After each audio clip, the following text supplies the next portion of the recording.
जिसके लेखक है रामदरस मिश्र।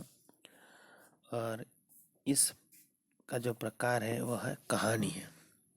रामदरस मिश्र हिंदी साहित्य के प्रथम उच्च कोटि के साहित्यकार माने जाते हैं। उन्होंने कहानियाँ, काव्य एवं उपन्यास आदि क्षेत्रों में अपनी अपनी जो विचारधारा है वह साहित्य को देकर हिंदी साहित्य को सबसे अधिक समृद्ध किया है। उनका बहुत चर्चित उपन्यास है जल टूटता हुआ और पानी के प्राचीर। ये उनके मुख्य उपन्यास है। और कहानी संग्रह में हम देखते हैं कि बेनाम चिट्ठियाँ, पक गई है धूप इत्यादि उनके कविता संग्रह है।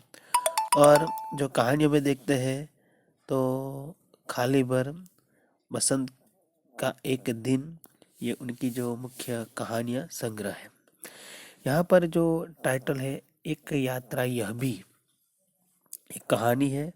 और इस कहानी में जो रामदरस मिश्र है उन्होंने स्त्री सम्मान, स्त्री सुरक्षा और आत्मीय आत्मीयतापूर्ण संबंधों की जो जो विशेषता है वह विशेषता इसी लेसन में दिखाने का लेखक रामदरस मिश्र ने प्रयत्न किया है। यहाँ पर जो कहानी है वो सिंपल ही है कि इस कहानी के मुख्य 3 पात्र हैं। जैसे स्वयं सत्यकेतु मतलब रामदरस मिश्र सत्यकेतु, उनकी पत्नी कामना और जो ऑटो रिक्शा वाला है वह है मोहन। इन 3 पात्रों के बीच ये पूरी कहानी चलती है। और यहाँ पर जो नारी सशक्तिकरण की जो बात है या जो नारी सुरक्षा की जो बात है वह बात यहाँ पर बताने का प्रयत्न किया है। आजकल लोग बड़ी बड़ी बातें करते हैं, नारी सशक्तिकरण के बारे में लेक्चर देते हैं, लेकिन यहाँ पर जो मोहन नाम का जो पात्र है वह यह सिद्ध करता है और उसमें यह दिखाई पड़ता है कि वह कैसे स्त्री सम्मान करता है, उनकी सुरक्षा कैसे करता है। और आत्मीयतापूर्ण संबंध जो लेखक सत्यकेतु और कामना के बीच मोहन के अपरिचित होने के बावजूद भी ये जो प्रेम भाव हो जाता है, तो इसका वर्णन इस कहानी में रामदरस मिश्र ने बखूबी किया है। और आज का जो समाज है, आज के जो लोग हैं, तो उन लोगों को यह दिखाने का प्रयत्न किया है कि सिर्फ बात करने से नहीं होती है, लेकिन जो नए विचार होता है उस नए विचार को हमें अपने जीवन में ढालना पड़ता है। तो यह बात बताई है।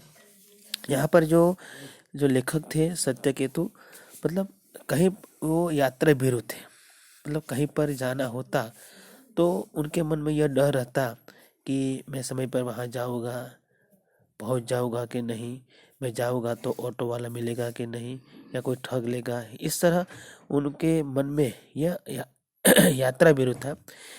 तो एक बार उनको ग्वालियर जाना पड़ा, किसी डॉक्टर से मिलने के लिए जाना था। अब वो थोड़े मतलब उनकी पत्नी कामना उनके साथ थी, इसलिए थोड़ा डर कम था। जैसे ही वो स्टेशन पर उतरे तो एक ऑटो वाला मिला। वह नवयुवक था, देखने में थोड़ा ईमानदार लग रहा था, लेकिन लेखक के मन में यह डर था कि जो ऑटो वाले होते हैं ने वो हमें ठग लेते हैं। इसलिए बाबूजी जो सत्यकेतु है वो स्टेशन पर उतरे, लेकिन बहुत सारे ऑटो वालों ने पूछा बाबूजी कहाँ जाना है, कहाँ जाना है, चलो आप मेरे ऑटो में बैठ जाओ।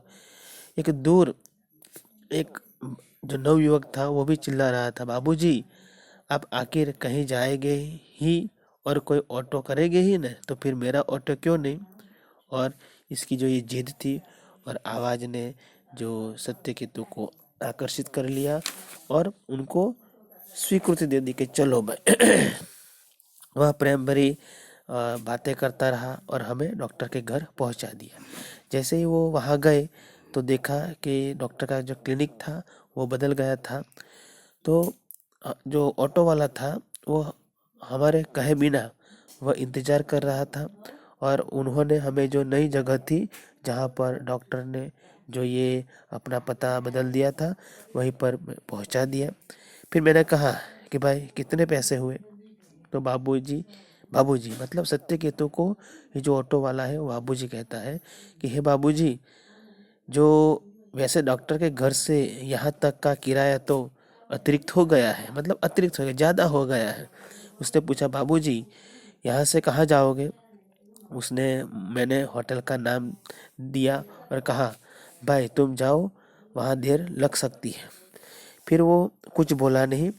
वो सत्यकेतु कामना उस डॉक्टर से मिलकर वापस आए तो वो एक घंटे के बाद भी आए तो वो ऑटो वाला वहीं पर भी बैठा हुआ था और वो कहता है कि चलो बैठ जाओ, मैं आपको आपके होटल तक छोड़ देता हूँ।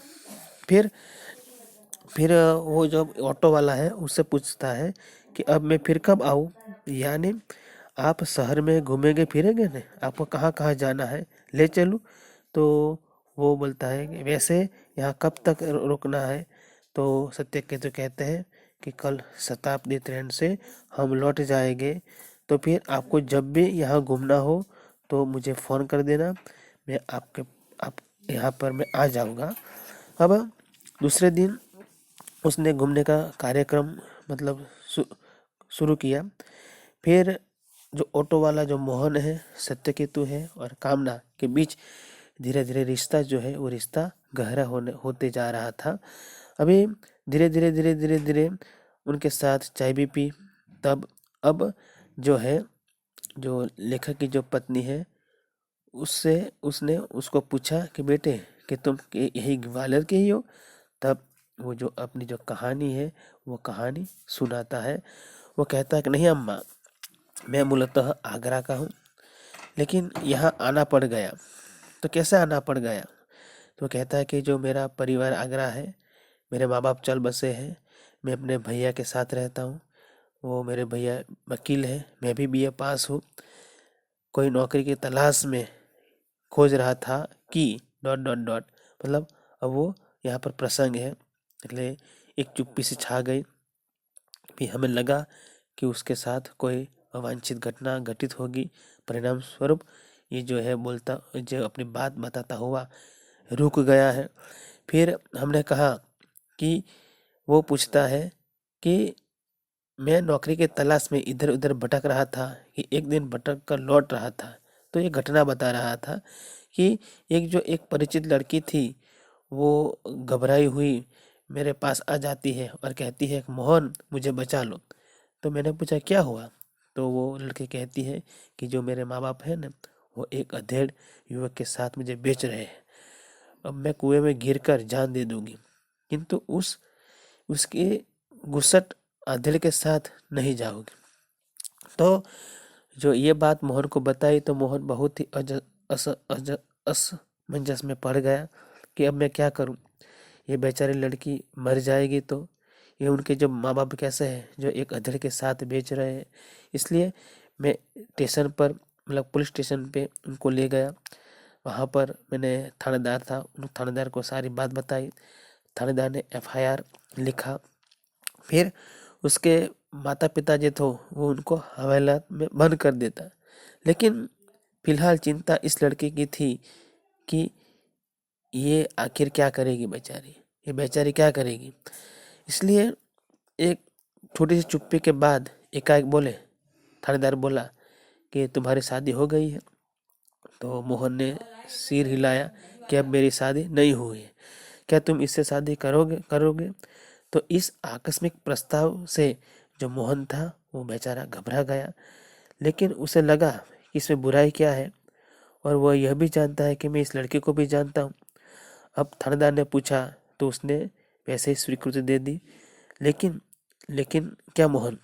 बाबूजी, लेकिन यह कि भाभी अपनी बहन से शादी करवाना चाहती है, बात तय हो चुकी थी। फिर बाबूजी, मैंने सोचा भाभी जी की बहन से तो कोई जो व्यक्ति है वो शादी कर लेगा, लेकिन इस लड़की जो बेचारे जो एक अधड़ के साथ बेच रहे हैं, यदि ये मर जाएगी, इसके साथ कौन शादी करेगा? तो इसलिए उसने सोचा कि प्रस्ताव जो थानेदार का था वो मैंने स्वीकार कर लिया। फिर वो अपनी बात करते हुए आगे अपनी बात बताता हुआ कहता है, फिर लेकिन लेकिन फिर तो यहाँ पर जो बात है वो कहता है आगे कि आगे क्या हुआ। तो उसने कहा कि बाबूजी, मैंने सोचा समस्या यह विवाह एकदम तो न हो जाएगा, लड़की घर गई तो फिर वही बेच दी जाएगी, फिर मैं साथ ले जाऊँ तो भैया भाभी भी नाराज़ हो जाएंगे, इसके माँ बाप भी मेरे ऊपर लड़की भगाने का केस दे देंगे। जब मैंने थानेदार के सामने ये समस्या रखी तो बोले कुछ दिन के लिए इसे हम जो है नारी गृह में रख देते हैं और माँ बाप के खिलाफ हम जो शिकायत है वो शिकायत लिख देते हैं। तो फिर थानेदार ने उसके साथ शादी करा दी। और जो थानेदार साहब हैं ना, वो बहुत ही अच्छे हैं। वो कभी कभी कवि सम्मेलन में जाया करते हैं, मतलब उनका जो हृदय है वो कवि हृदय है, इसलिए बहुत ही भावुक है। फिर मैंने बाबूजी, यह घटना सुनकर ऐसा लगता है कि पुलिस वाले भी ऐसे हृदय वाले होते हैं। तो यहाँ पर जो मोहन है, उस मोहन के माध्यम से जो स्त्री सम्मान की जो उनकी सुरक्षा, तो ये जो बात बताई दिखाई पड़ती है, तो एक आम आदमी के जो उच्च विचार होते हैं, उच्च विचार सरणी होती है, तो यहाँ पर उनका एक उदाहरण दिखाई पड़ता है। आजकल जो बड़े बड़े लोग हैं वो नारी रक्षा की बात करते हैं, नारी सम्मान की बात करते हैं, लेकिन यहाँ पर जो मोहन है वो सिर्फ लेक्चर नहीं देता है, लेकिन उसको हकीकत के रूप में वो बदल देता है। फिर दोनों के बीच, मतलब ये जो मोहन की बात सुनकर सत्यकेतु और दोनों के बीच गहरा रिश्ता हो गया। फिर क्या हुआ कि मेरे जो भाई भाभी है वो यह बात सुनकर मुझे घर से निकाल दिया और मैं यहाँ आकर किसी नौकरी की तलाश में आ गया। लेकिन क्या करूँ, यहाँ आया तो कोई नौकरी मिली नहीं और मैंने ये जो रिक्शा है, जो ऑटो है, उसका दामन थाम लिया और उसी के सहारे में अब जी रहा हूँ। तो ये अपनी जो कहानी है वो सत्यकेतु और कामना के समक्ष जो ये जो मोहन ने सुनाई। अब वास्तव में मैं बहुत